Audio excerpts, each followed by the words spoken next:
N'hésitez pas à liker la vidéo si elle vous plaît et si vous êtes nouveau sur la chaîne, n'oubliez pas de vous abonner et d'activer la notification pour ne rater aucune de nos prochaines vidéos. On commence.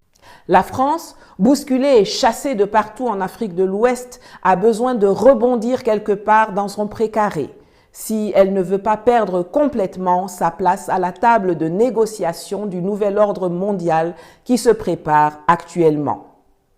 Emmanuel Macron l'a dit très clairement lors de son discours aux ambassadeurs il y a 2 jours. Et donc notre politique est simple. On ne reconnaît pas les putschistes. On soutient un président qui n'a pas démissionné, aux côtés duquel nous restons engagés. Et nous soutenons l'action diplomatique, et quand elle le décidera, militaire, de la CEDEAO, dans une approche de partenariat, qui est celle que j'ai présentée en février dernier. Force est pourtant de constater que l'approche qu'il adopte au Gabon est diamétralement opposée à ses propos et à l'approche qu'il adopte au Niger. Aucune gesticulation, pas de conseil de défense et de sécurité, pas d'ultimatum, pas d'appel au retour à l'ordre constitutionnel, pas d'exigence de libération d'Ali Bongo, pas d'intervention militaire, pas de retour à la CEEAC, la Communauté économique régionale d'Afrique centrale. Tout est aux antipodes des actions qu'il pose au Niger. Il ne faut pas être un savant pour savoir pourquoi.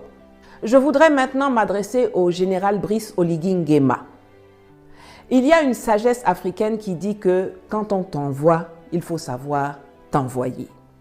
Nous savons qui vous a envoyé.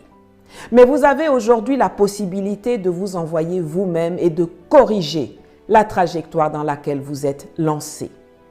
Le plus important, ce n'est pas comment une chose débute, mais comment elle se termine. Restaurer les institutions, c'est donner la victoire à Albert Ondo Ossa. Mais si vous voulez faire autre chose pendant 1 ou 2 ans de transition, vous devez mettre en place tous les mécanismes pour améliorer les conditions de vie des Gabonais.